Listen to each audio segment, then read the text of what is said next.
We're going to be talking about something really important. So, how to make your content profitable, which I think it's everyone's goal, one way or another. There's so many variables on it as well. Yes, there are. Yes, there are, because you can be a business owner, you can be just a full-on content creator and still want to monetize your content. There are a lot of ways to look at this, but it's what I'm passionate about. It's to transform content creators, to give them the power to monetize or to be in charge of how much they earn. Like, instead of just depending on the platforms, as in, for example, YouTube being dependent on YouTube rewarding programs and stuff. They pay you pennies on the cent, on the dollar, or on the pound or whatever. It's really sad, because if you think about it, back in the day when media was monopolized by TV and radio and newspapers, those guys had an incredible power, and they were paid thousands of dollars of media advertising, from the advertisers to just take a bit of their audience's attention and put it out there and put the ads in front of them, So that attention is worth a lot of money. And now that it's being democratized, the person who's actually gathering their attention, which is the content creator, is not being rewarded accordingly. It's the platforms who are hoarding all the rewards and paying them little cents. So yeah, this is a big passion of mine. Yeah, you see a lot of musicians and everything now. Like, so it's not just social media content; it's across the board. Like, people who like writing music and things like that, they're really getting hit, aren't they? Yeah, and I think one of the reasons they do is because they don't understand this. They don't understand this concept of those who own the attention own the financial reward, should own the financial rewards of that attention. Attention is worth a lot of money. There's nothing that is worth more than attention, and most people can't see that. It's easy to miss. So I want to help people find out how to take the power away from the giants platforms and own it themselves, And it starts with a very easy thing that you and I have spoken a lot about, and we've worked together on as well, which is having your own email list. It's the only thing that actually belongs to you. This is LinkedIn Marketing Mastery podcast, and today we're talking about how to create content profitably. So this is where I want to focus this conversation on today. Like, everyone here on LinkedIn or on any other platform that are creating content, they have the attention of their audience. When they have the attention of their audience, that attention can also be translated into interest, right? So if you have their attention, it's because they're interested in something you have to say. Those interests are the key to actually getting paid one way or another, whether you have a creator, whether you're just creating content, as we spoke about, or you have a business behind it. It's that interest of the person for consuming your content that you can turn into a monetization. You remember when we worked together on creating on building your email list? What did we do? Basically, we created a lead magnet that got people interested in to download that lead magnet. They subscribe to your email list, and we achieved some interesting results there pretty quickly. And the effort was minimal. Anybody can do what we did if they know how to proceed, and it was quite easy. So basically, we picked up one of your posts and we reformatted it, and we just told them, all right, subscribe here to get this guide. Let's put it this way. It's the easiest way to see it. And they did. And this was a post that you had posted quite a few times. I think you had already repurposed like 3 times. It had a lot of attention. And still, if I'm not mistaken, in the first week that we put that out there, you had like 60 people subscribing, and with 2 posts or something like this. Am I right? Yeah, we hadn't even pushed it really, had we? Just started getting people coming in. Yeah, so it was based on interest. Like, they were interested in that thing, and they were willing to give you their email address just to get that. So then we know their interest, we have their attention. What do we do with it? So then we created a welcome sequence to continue working on that attention, right? This sums up for the first parts of this conversation. So the first key to start monetizing or making sure your content is profitable is to take that your audience's attention away from the master platform. Wherever the platform is that you're creating content, it doesn't belong to you. So that's the first thing. Understand that that audience doesn't belong to you, because you're on LinkedIn. And actually I was writing a post. I'm going to be publishing it this week, I think, just before we started. Yesterday I saw a post. I opened my browser and I wanted to do something. I don't even remember what it was. I was working. I opened the browser and immediately LinkedIn loaded. I saw someone's post and it was an interesting post, but I was doing something else. I wasn't going to stop just to read that post. So I left the tab open, I opened another tab, and I continued doing what I was doing. And one thing led to another. I continued with my tasks, and eventually it was lunchtime. I had to go. I left computer open. I just came back later on, and I was in a rush. I just closed everything and left, you know? So basically, I never went back to that post. And it was someone's post that I was interested in reading, you know?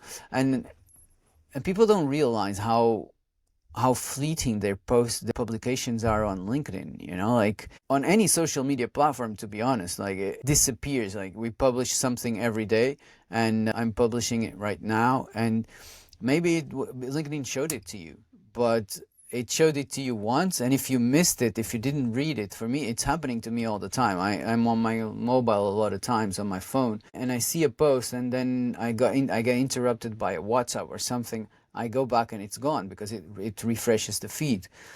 So, and I see a lot of people actually talking about how you have to create content for all the stages of the marketing funnel, like, but they don't realize that these posts might not be seen even by those who are interested. And who is going to bother to go visit, to find you, like in the search bar, find your profile and actually go read the post that they thought they were interested in? You need to hook them really quick with the very few words for them to do that. That's not going to happen unless you have already built up a lot of trust in that person, right? So it's completely different if you're sending out an email. If you send out an email, I start reading it. Oh, this is interesting. I can start reading your email and get interrupted and actually go back to the email. It doesn't just get lost in the feed, you know? Yeah, that's one of the big problems. I actually put a comment on Perry Van Beek's post today saying it's the first time in weeks that I've seen his content in my feed again, and I follow him. You know, we engage regular. I used to see his content all the time on a daily basis, but now I'm not seeing it for a couple of weeks. I saw one post today and I thought, I haven't seen him for a few weeks. And I went to his profile and he's been posting daily, not been in my feed at all. But, you know, like in the comment, I said, you know, I'm getting notifications of Jane's cat that's won an award because somebody liked their post. It's like I'm not even connected to them. So it's like content that's completely irrelevant because somebody else liked it is in my feed, but people that I'm following isn't. Well, an email list solves that problem because nothing else is getting in their feed in the interruption. You know, I think that's the email is really important. Exactly. That's where like we hear a lot see and hear a lot on LinkedIn, people talking about the marketing funnel and the levels of awareness, but they don't understand it fully, and most of them are just parroting the same information over and over. So like, you have to have content for all three stages of the funnel. I beg to differ. LinkedIn is not a platform for the bottom of the funnel. You should probably create, and you can even try and touch the bottom of the funnel, but it's a waste of energy to be creating content for the bottom of the funnel, because it's, again, that post gets seen or not, or it just passes through their eyes and disappears, and they're not going to see it again. So the levels of awareness should also have in consideration the platform that content is being consumed on. The top of the funnel, LinkedIn and any other social platform, is good to gather attention, to gather an audience.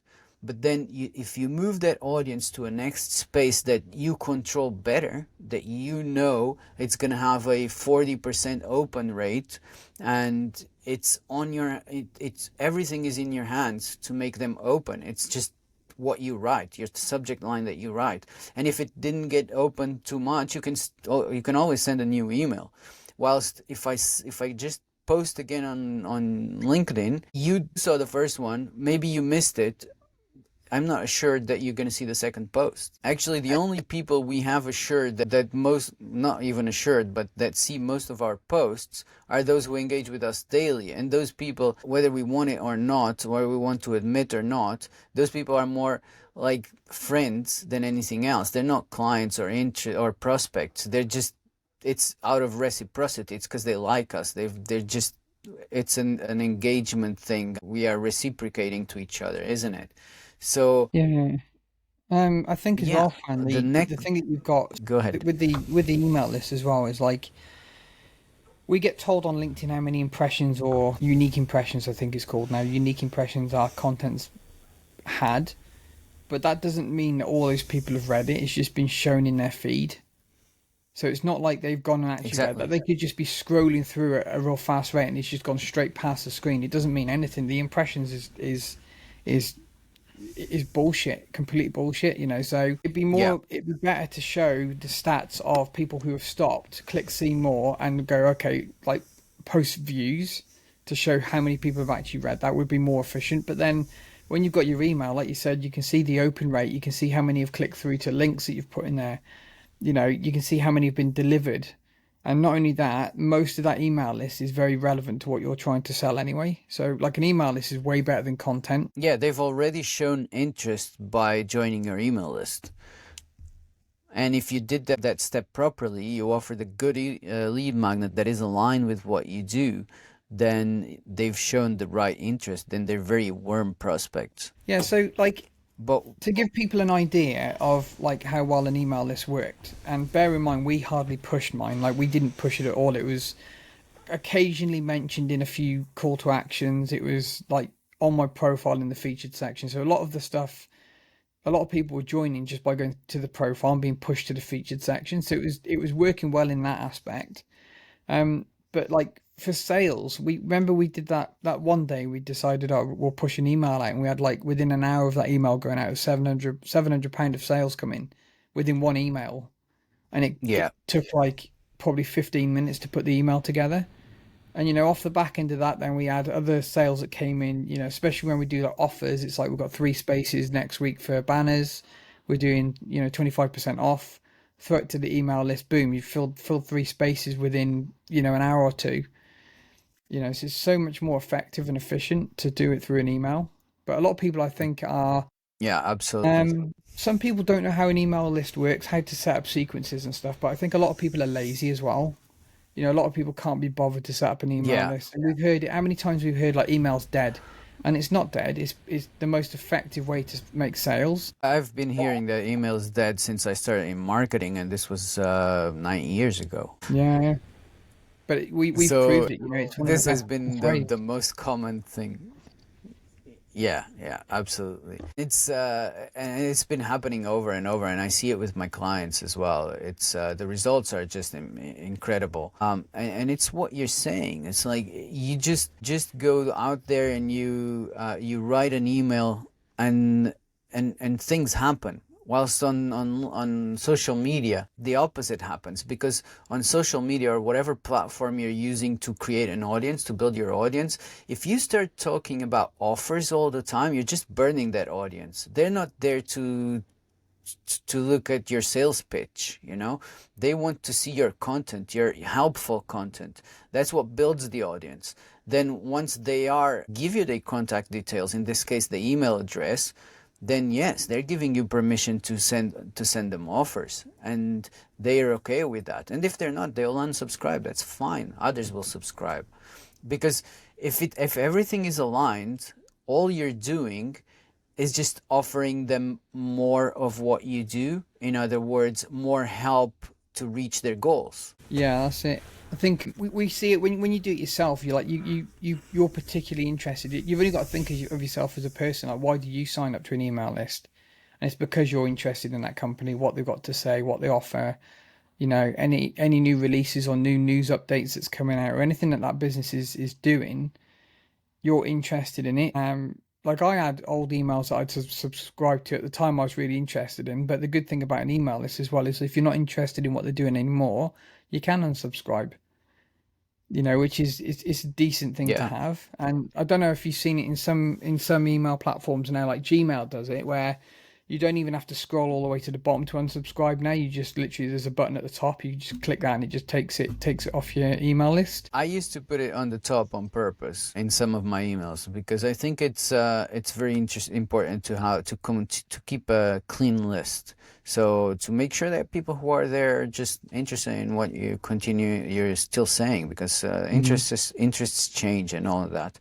But on that note, it's Gmail who implemented it. Now there's a button before you open the email to unsubscribe.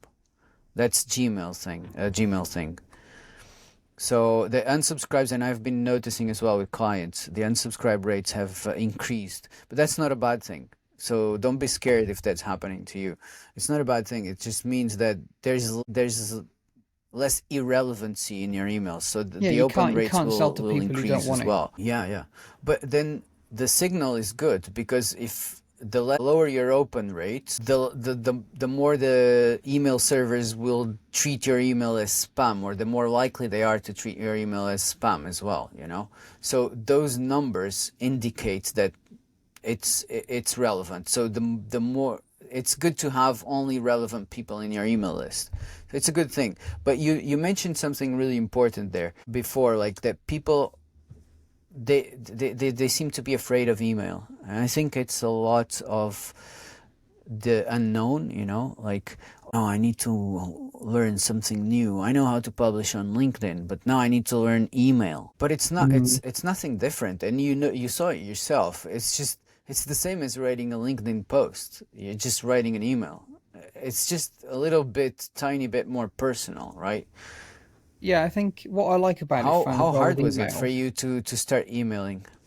Oh, it was easy, and even the platform, like within 24 hours of you showing me how to use it, I was already running with it. You know, it was quite intuitive. But the thing I like about email, like I don't do it much at the moment, but I need to pick it up again. But the thing I really like about email is you can really, really put your own tone of voice in without the fear of being banned. Do you know what I mean? If people don't like the way you talk, they'll just unsubscribe. But like you talk, if I talked how I want to talk on social media, I would probably be banned quite quickly. Where in my email, I can really put personality into it, and you know, my language and everything like that. So that's the benefit as well of email. And I just feel like, yeah, you know, you can be more of yourself. Yeah, you're never going to be banned on email because there's nothing to ban. Actually, that's an interesting one to clarify as well. So what's an email list? An email list is just a list of contacts that you have. It's the same as your phone book on your address, your, how do you call it in English? It's phone book, no? On your phone that you have all your contacts stored. List, yeah. It's the exact same thing. Yeah. If you have a problem with your phone, you just replace your phone, but your contacts list is still there.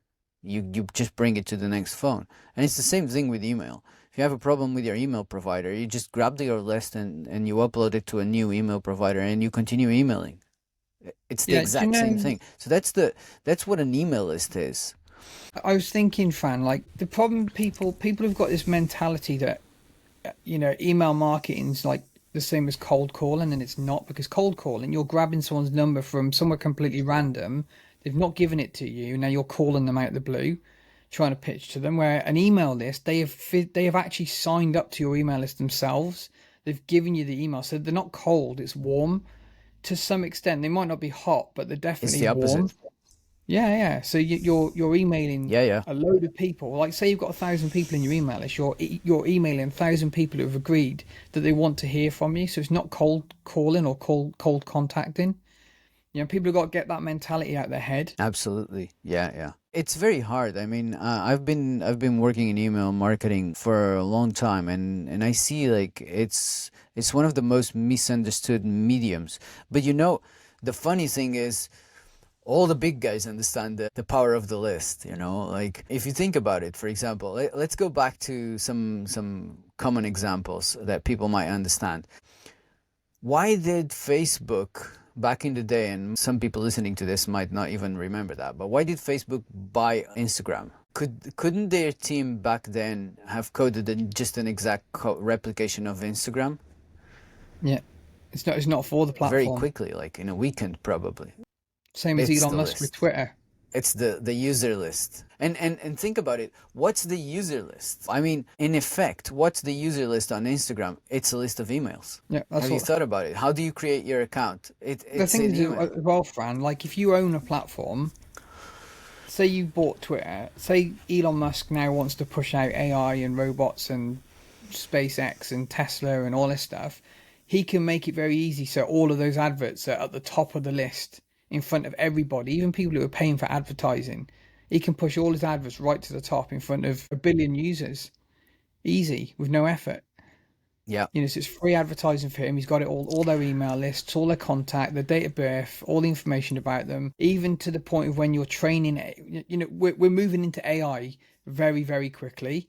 And to have access to all of those conversations, to know how people interact and communicate, emotions, AI can learn very quickly because that is every day it's a conversation between millions of people every single day. But yeah, data-wise, it's a mine. But we don't even need to get into data. It's the list of emails. Then what did Facebook do next? They bought WhatsApp. Same thing all over again.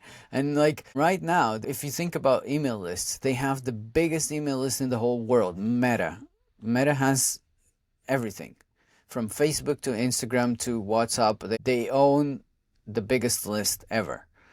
So Mark Zuckerberg, or whatever his board of directors or CEO or whoever was handling the acquisition part, and it was probably him with some help, they knew what they were doing, and what they were doing was just acquiring email lists. So that's the power of the email list. And so that's the first step, actually monetizing your content creation efforts. So making money out of your content is owning your audience, and the audience you own is your email list. So always from the platform where you're publishing content, the first step is always moving them to an email list or something similar. You can move them to a community space, but again, it should start from the email list. Even if you move people to a community space, you don't control that space in the sense that it can disappear anytime. People can just stop reading it, but they will never stop opening their emails, right?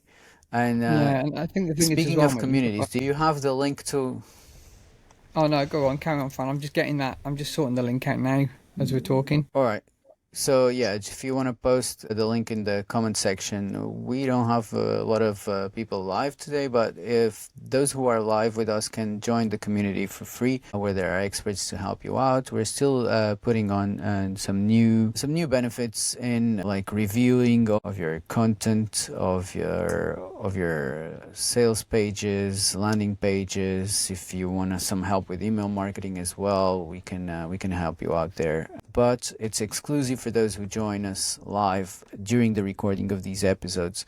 So if you see, if you find Darren's link, just click on it and join us there. You are very welcome to do so. All right, so that's the first step. Let's summarize all of this. First step is you find a platform to create content, and eventually, if you can, I advise everybody to have at least two platforms, one being more on the social side like LinkedIn or Twitter or whatever, and another one being search based. Why?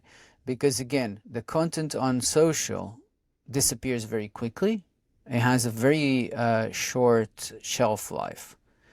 Whilst the content when it's for a search-based platform, and we're talking about a blog, Pinterest, for example, has a search functionality. YouTube is the second biggest search engine in the world. And now as we have AI joining the or putting efforts into search, things are about to go up a little bit as well in the search area. You know, like we have Perplexity has been a big thing. Have you used Perplexity actually, Darren? Yeah, I did for a little while actually. Perplexity is quite a good platform. Also, it's got a good app. Mobile app is really good on it as well. I have gone back to ChatGPT though for what I need to do now. Right. So you're using GPT search or whatever it's called. Yeah. So that's built into my phone now. So I just use Yeah. GPT to search. Yeah. So for searches, I use U.com actually. I haven't used Perplexity, but I've heard great things about it. I am using U.com though, which I love. So as it joins the searches, then search-based platforms are very important. So here's the difference, the big difference between social and search. Like YouTube, for example, has both, right? So you can get shown content based on interests. So you open your feed and your content in the videos appear. But you can also search for videos. So if you rank on search, those videos will be found for years to come. I have, for example, on this YouTube channel where we publish this podcast, there are videos there that are like 3 years old and they're still getting views every day. If you think about the power of this, it's quite incredible, right? That content is working for you. It's putting your voice out there for 3-4 years or even more, you know. So that's the power of search. So that's why I advise both, like having one social platform and one search-based platform, or in other words as well, in a way, like one is more short form content and the other one is more long form content, right? It depends on what you're doing. So and then from those platforms, now you're gathering an audience. From those platforms, move them to your email list. Give them something like really interesting. What the so-called lead magnet. What is a lead magnet? It's just something that your audience, when you know your audience, you know their interests, you know their goals. What are their goals? They're trying to, we're all in the journey of transformation. So they're trying to go from point A to point B. They're trying to go from where they are right now to wherever they want to go. And you are the vehicle that will take them to that point B. So if you give them something that will move them a little bit along that journey, then they will definitely join your email list just to get that, you know? So that's the first step. Like, find a lead magnet, find something that you use on your, like, if you're a service provider, I'm sure there are things you use in your day-to-day basis, in your work, in your daily work, that you can give away, templates, like systems that you can just package them to give away. So give that, and people will join your email list. Yeah. And And I now think it's as as well, simple as just sending a weekly email. Go ahead. I was going to say it's also important that people take note that the lead magnet has to be aligned with your offer. Like, don't just make a random lead magnet that's got nothing to do with what you do. You know, because with us, we were doing profile optimization and building LinkedIn profiles. The lead magnet was all about getting found, discoverability, you know, how to increase hashtag optimization, you know, banner, sizing guides and things like that. So it was all relevant to what we were doing. But sometimes you see people putting lead magnets together, and it's like you can't mentally, you can't make the connection between that lead magnet and what they're doing. Yeah. Then what happens is I hear it a lot. Oh, now I'm building an email list, but I can't sell to my list yet because you didn't get them in the right way. So that's one of the things I have against the concept of join my newsletter. It's fine to have a newsletter, but if you get people through the door by telling them join my newsletter, what they're joining is more content from you. They're not accepting to get offers. They're not joining your email list per se. They just want what you're promising, which is a weekly email talking about whatever, right? Or a monthly email. It depends on how you format your newsletter. So it's very limiting. You can still send out the newsletter, say I have a weekly newsletter, and when you download this, you'll be joining the list and getting and receiving this newsletter weekly. I think as well, Fran, a lot of people, you hear them say, "I don't want to start an email list because I don't know what to write in the email list, what to send out." It's like, well, forget about that for now. Just start collecting emails and figure it out later. Even if you just do an update, oh, by the way, we've opened an office in this new place, or we've just put in a new team member, or I just want to announce that we've just completed this job for this client. This is the the what they call it, the what do you call when you do it? You do like a report on it. What do they call them? I can't remember what they're called now, but case study.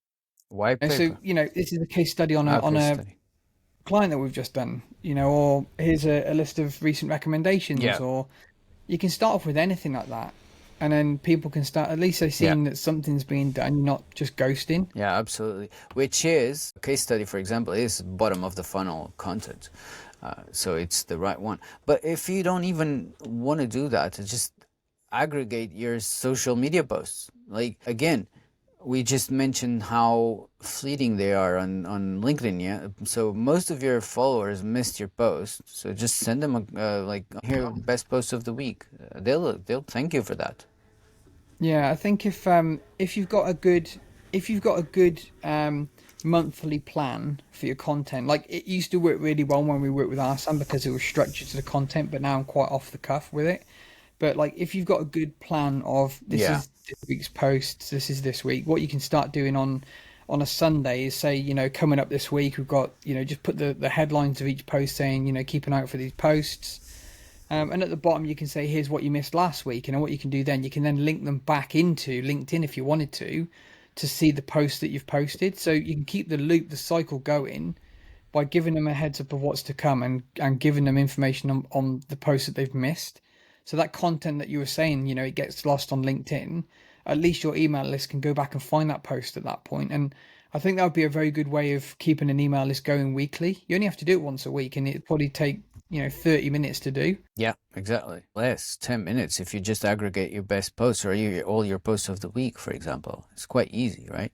Just link to each post. Like, oh, here's if you missed this, here's what we spoke about this week on LinkedIn, for example. So yeah, I mean, it's much easier to build an email list and manage it than people give it credit for. I mean, it's scary. I get it. It's a new thing, but it's quite easy. And then there's one important aspect that we should mention. It's like, all right, so email list is the right place to sell, and we've established that. And you gave the example that when you start building your list, like we sent out an email, one email literally, and you made £700 of sales. And so this is easy if obviously you're not just going to build your list just to be selling to them. Otherwise, you're just going to burn them as well. They are joining to get more value out of you. So it's the same thing. Obviously, this happened because we had a good email welcome sequence that was increasingly giving out value and all of this, right? So again, don't just accumulate emails and never email them. You have to keep them engaged, just like you do on social media. But it's quite easy, like Darren was just saying. So like either you send out just a weekly email with whatever, because if you're publishing content, then there's value of yours out there, and you can either copy one of your posts or actually add something to it, because on social media you don't get a lot of attention for a long time. You get a little bit of their attention, so you can't even post long format. Another way that this is done, for example, Justin Welsh, the way he does this is he starts with the newsletter.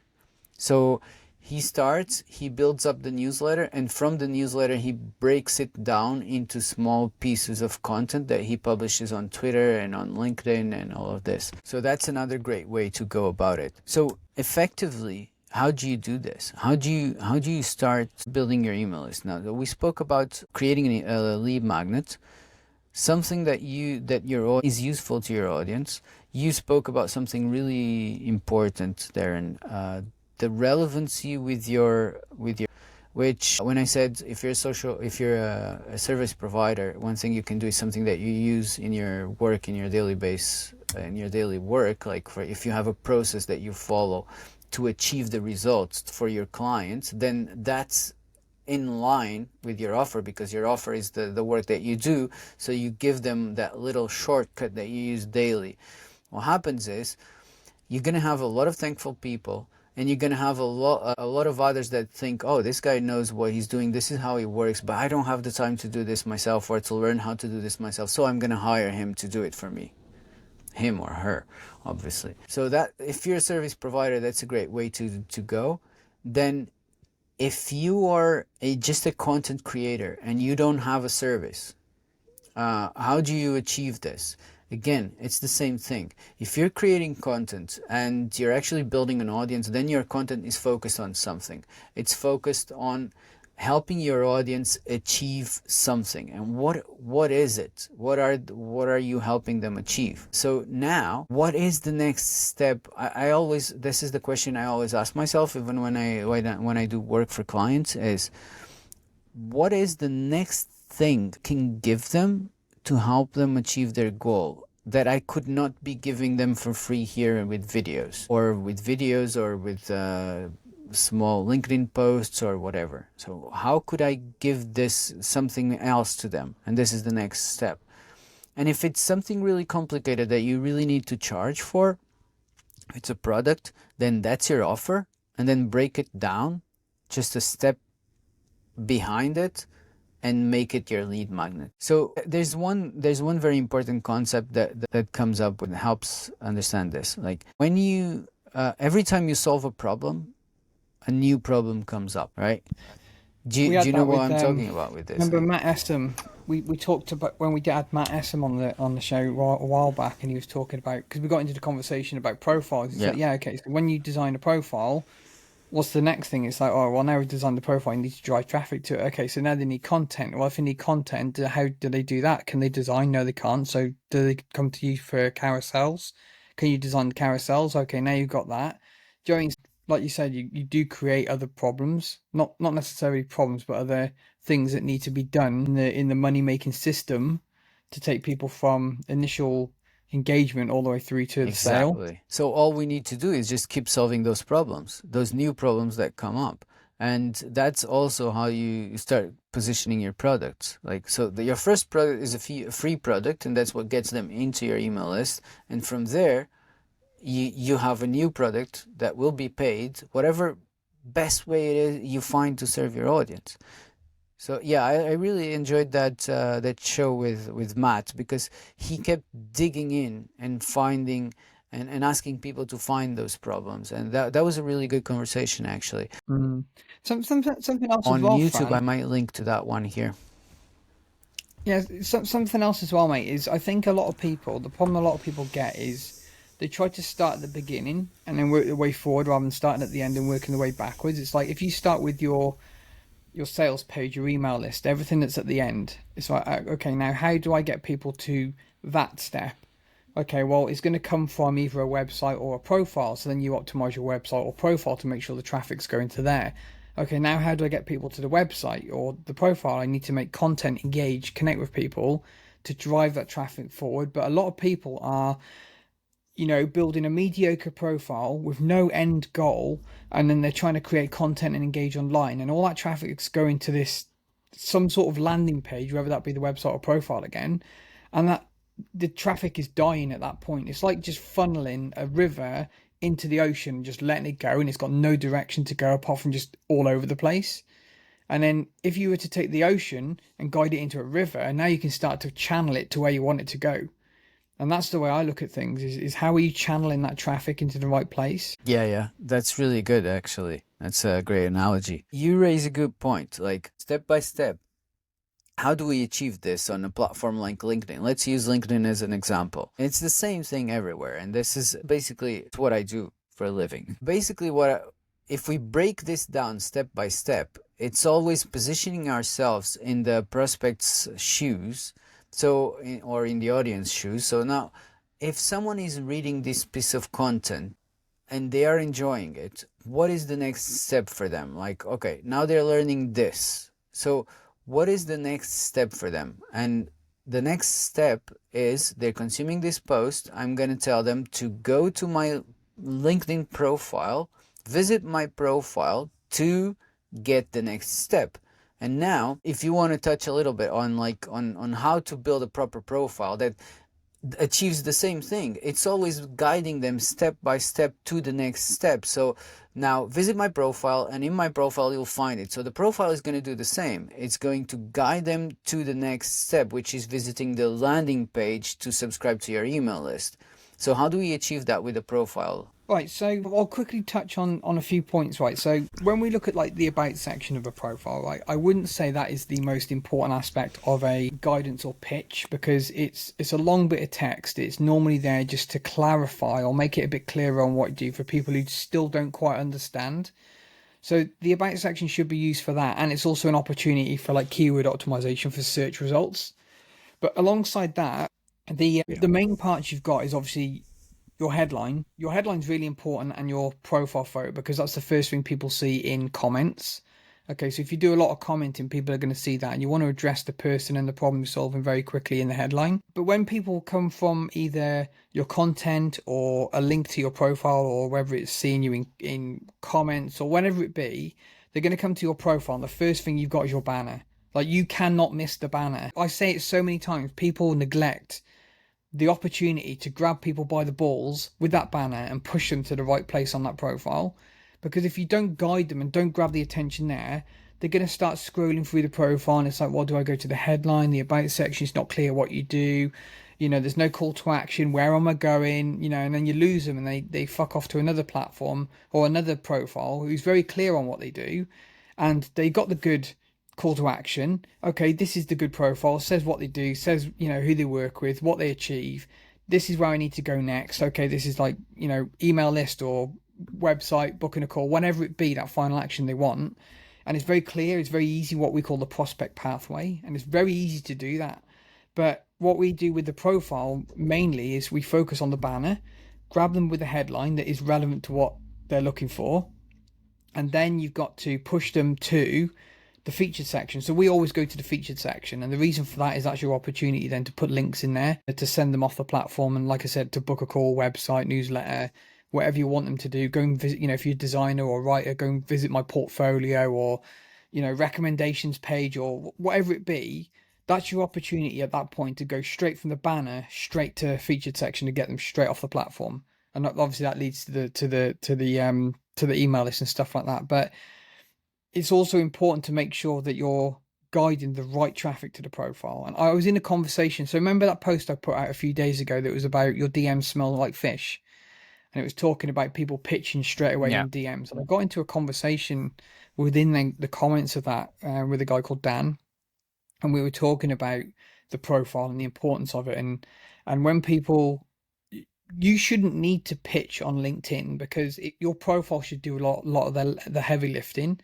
And what I mean by that is, when you go and post content, or you comment, or you DM somebody to connect, or send a connection request, or whatever you do, that interaction online, they are going to come to your profile. And if your profile has to have a very clear message on what you do, and if that person is looking for that service, you do not need to message them in a DM going, "Hi, fucking Joe, by the way, we do profiles of, do you want to buy a profile?" People aren't interested in that. It's cold pitching. People I hate it. And I've always said as well, like, when you cold pitch me in a DM, right, very rarely do I need a service. Like, very rarely. And if I need one, I will go and find it on LinkedIn. I know where to find designers, I know where to find marketers, I know where to find copywriters, I know anything I need, I can find it just by a quick search. So if you're in my DMs, there's a really high probability that if you're pitching in my DMs, you are really going to piss me off, like big time. And when that happens, there's a good chance you're going to get blocked immediately. I don't even hesitate. I just hit the block button. I'm just like, I can't be arsed with it, right? Occasionally, you might have a person that drops in my DMs who comes, like Arsam, who's a content strategist, who somehow managed to time it at the right time where I needed content designing because I couldn't manage it. But he also came prepared. So he came in with value into the DM rather than pitching. So he came in saying, "Oh, I've been looking at your content and all your followers. I've realized that this is the sort of age categories and this is the kind of style they'd probably like." And he redesigned one of my carousels and said, "Oh, here's a carousel I think, would suit your style for content." And that grabbed my attention. Then he got on a call, I was happy to get on a call with him, and we went from there. But it was a different approach. It wasn't like, "Oh, I'm a content strategist. Do you need any content?" Do you know what I mean? It's like, we No, it was charge all X about amount. you. It wasn't about him. Yeah, yeah, all the time. And he's so good at getting in the DMs with that. So, going back to the whole profile thing, is making sure that your profile does the heavy lifting for you. It shows what you do. It shows what the next step is. It shows your recommendations at the bottom of the page. It shows portfolio and anything like that. That's what it needs to do. The profile is got a really, really big job to do, the profile. And if it's not clear, you're going to lose the interest. Yeah, absolutely. And there's one thing a lot of people miss is like LinkedIn is the social platform that gives you the most opportunities to take people outside of it, of itself, which is incredible. Like your profile has a link or even a button now if you have premium, you can turn it into a button. So, and I think they're even giving it to non-premium users now, aren't they? Like the Yeah. button on your profile, I think. So you have either a link or a button to make visit my website or take someone outside of the platform. And then at the end, you have the featured section, which you can add a bunch of links. Like I don't advise more than two, and I think Darren is with me on this one because those are the ones that are visible, immediately visible. But those things are huge. Like it's like it becomes a huge thumbnail. It's just you can turn it into a complete button, like a call to action, a gigantic call to action. No other social platform gives you so much real estate to send people somewhere else. I think, like we were just talking about the about section. I think, Fran, like by the time somebody's read your headline, your banner, and got to, obviously from there they've probably seen your content somewhere. Probably there's a high probability that's how they found you, unless you're sending them a connection request. But like by the time they've seen your content, your headline, and your banner, if they're looking for that as a service, they should already be interested without even considering the about section. Yeah. Yeah, absolutely. No, the about section has a very low percentage of, it's very few people read it. Yeah, sure, you should have it. Mine is like it's completely outdated, and I never bothered to update it. But honestly, it doesn't matter. Like I'm with you on that. Like banner grabs their attention, then guide them to the next step and tell them where to go. And where to go should be most of the time, and like I would say 99.9% of the time, your email list. And then we have like most people on LinkedIn have I book a call with me, in their featured section. Here's why I don't agree with this. The person visiting your profile is not ready to book a call with you. Well, maybe a few will be, but how many? With the number of profile visits that you have, the amount of people who are visiting your profile, very few are actually ready to click on a button and book a call with you. Just put yourself in their shoes. Like, how many profiles have you visited? And I'm asking you, but I'm asking everyone listening. How many profiles have you visited on LinkedIn that you saw book a call with me and you felt, all right, I really need to book a call with this person? Right, so I'm kind of like, so I've got book a call in my profile now, but I don't disagree with you because it depends. I think it massively depends on the service you offer. Like for me, it's very easy because we're on a platform. We're designers of profiles on a platform, which then people are already on. And when I do a lot of posts, a lot of my posts are design heavy. And we also post our portfolio quite regular. Like most weeks, I'll probably post it once a week, sometimes twice a week, or there's like designs that we've done, that week for clients or whatever it be. So for me, it does work for me, mainly because people can see my content and my own design within my profile and see that as a shop window, if you like. So all they've got to do is walk in and buy. But when it comes to most other, Which doesn't mean that it wouldn't work better if you offered that call in your emails. yeah, I think like the problem I get. So when it comes to full profiles, I find people who want full profiles typically join the email list because it's like a bigger cost, a bigger commitment. So a lot of them join the email list and they want to keep an eye on what we're doing. When it comes to like a design pack, which is just a banner, featured section, and profile photo, it's only 249. So it's a very relatively low ticket offer. So a lot of people they see a banner and they go, I just want a banner. They don't want to deal with I don't want to join an email list and then go through there and have to get a sequence and then get that. I just give me a fucking banner, let me get it done. And we get a lot of people on that end of the thing that just want it done there and then. But the more committed Yeah. clients that we get do join that email list. So it works both ways. But at the moment now, because my main focus is But the trying to point is, sell.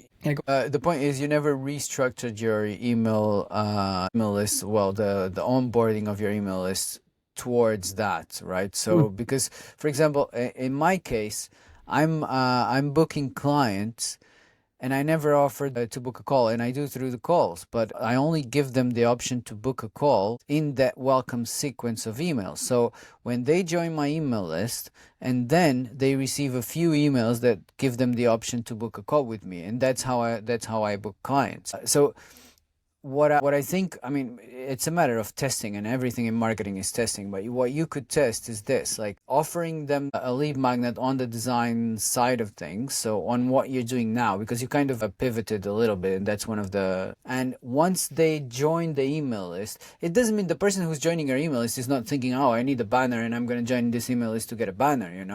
What you're doing is the person who needs a banner will get a banner. I mean, if they want to get on a call with you, they can even DM you, and it doesn't mean that you can't have the book a call.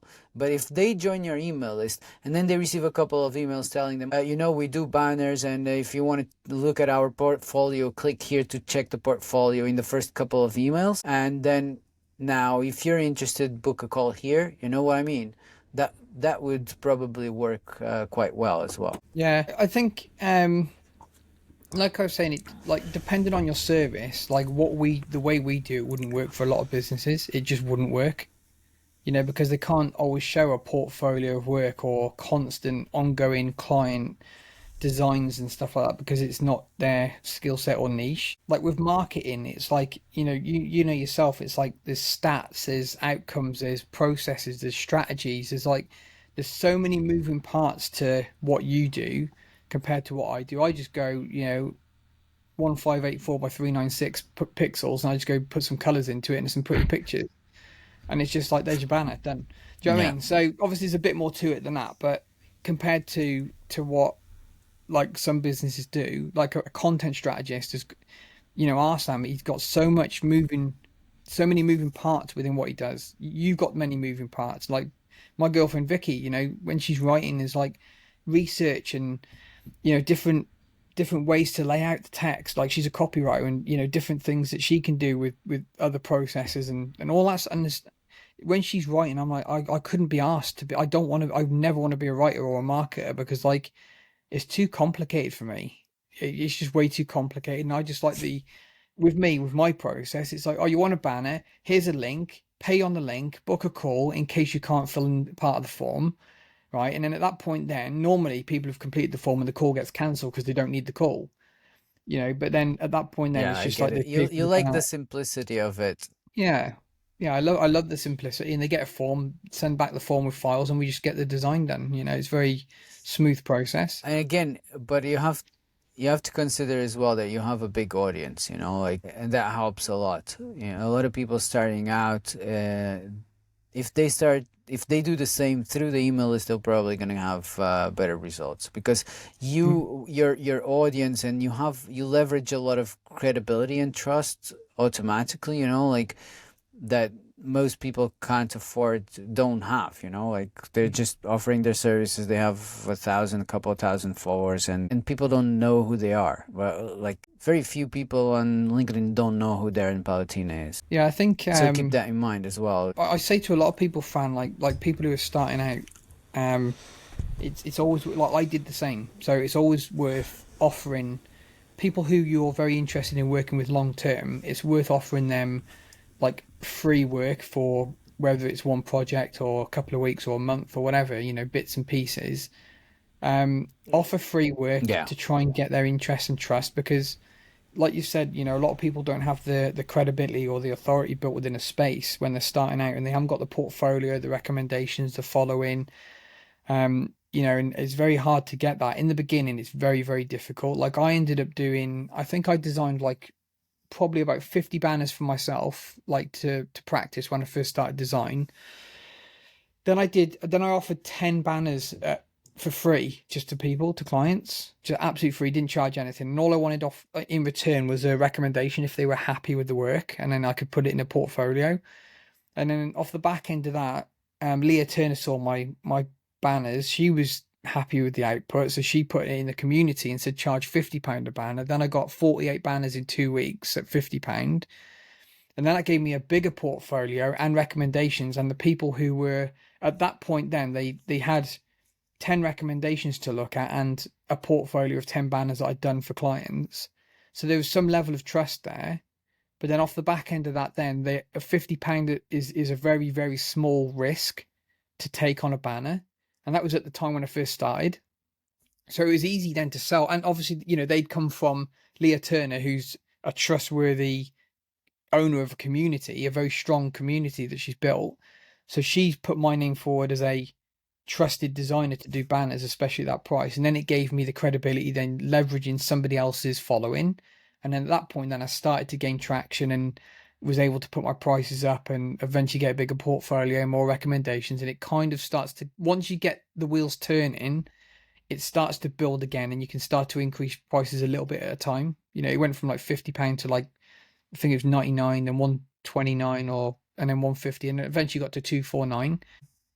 But yeah, it's very difficult when you're starting off, so it's always worth doing free work there.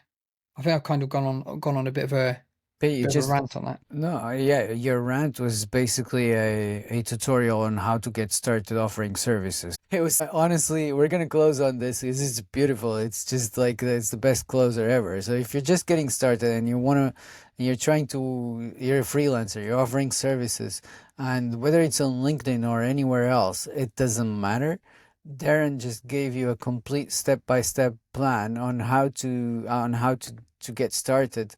And it's always about creating a demand. And when you have that demand, you can increase the prices and you can leverage your authority and your portfolio, your credibility, because you have something to show for. So yeah, I love it, man. You just closed this episode on an amazing note. For those getting started, that's the step-by-step process. Yeah. So we've within an hour we've covered end to end how to get started in business, how to get your first clients, how to start increasing your prices, into your content, your profile, then into your final action of email lists and sales, all within an hour. Yeah, this was beautiful. So yeah, stay tuned. We'll be back next week with another great, amazing guest, who we will not reveal at the moment, but it's an interesting one. It'll be a very fun conversation and value packed as ever. If you're watching us live and you want to join our community, just click the link in the comments. It's exclusive for those watching live, and it will expire in a few minutes. So thanks a lot for listening to us. Thanks a lot, Darren, for all the value, and talk to you soon, mate. Cheers, mate. See you later.